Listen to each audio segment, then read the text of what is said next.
Previously in this series, we have taken a look at the Celtics' very specific circumstances in the upcoming draft and who might be fits in the Celtics' current draft range. Today, we are going to be talking about something that Danny Ainge values very highly: flexibility. The Celtics have always tried to keep themselves relatively liquid so they can be ready for any opportunity that comes up. The most topical and prescient way that this has manifested itself is in the Celtics' chase for Anthony Davis and how the Celtics will have a wide variety of assets available in spite of being one of the top teams, a very good team, a playoff team in the East.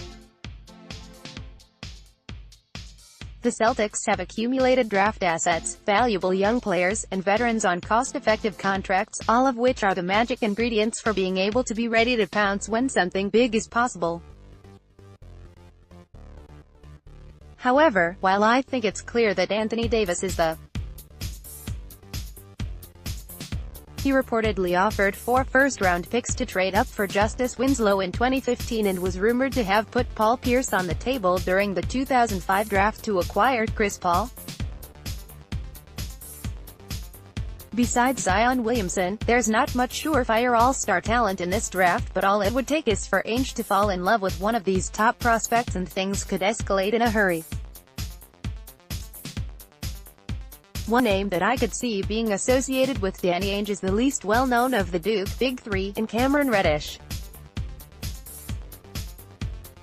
Reddish is a big wing with incredible defensive potential and clear NBA measurables, but there have been questions about his motor and shooting consistency.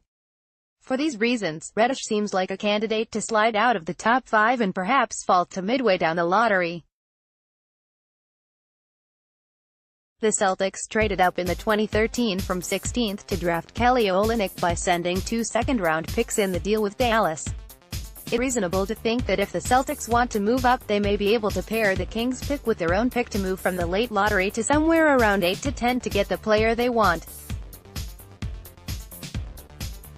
If the Celtics are concerned about having roster spots and no European stash candidates are particularly tantalizing, another option might be exploring trading out of the draft entirely with one or more of the picks.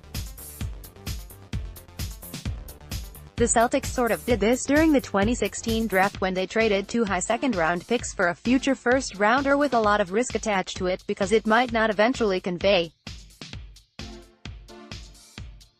We know that pick in question well, because it is the lottery-protected Clippers pick that currently projects to convey this offseason. One of the best ways for a GM to get surplus value out of their assets is to be willing to kick the can down the road and take on some risk.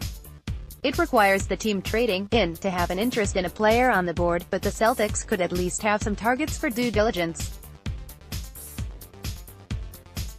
One team I would consider calling is the aforementioned Clippers, who now have the Sixers' 2020 pick. If the Celtics season doesn't turn around soon, the Celtics will project to be picking around 22nd, which is likely going to be a higher draft pick than what Philly can convey next year. However, that loss in value might make a bigger difference for the Celtics, who could have a jammed-up roster again next season. Contrast this against the Clippers, who need to clear the decks and will need cheap young players for their max contract player pursuit. The Celtics could send their pick to the Clippers this year in exchange for the Philadelphia pick and having only 2 rookies in 1 year versus 3. This also doesn't mention the potential upside if Philadelphia, with both Butler and Harris as free agents, takes a step back. Another team who might consider a deal like that is the Phoenix Suns, who have seemed rudderless for the past decade. The Suns will own Milwaukee's pick next year, as there's no way it will convey this year, which looks like it has a chance to be literally the worst first-round pick. The Celtics, simply by trading out, get more even development and are more likely to gamble on the unlikely upside of the Bucks falling out of the NBA's elite tier. There's a lot of options for the Celtics on this all-important draft night, and even if there isn't a big show-stopping move, there's still plenty of intrigue about what types of moves Danny Ainge might make.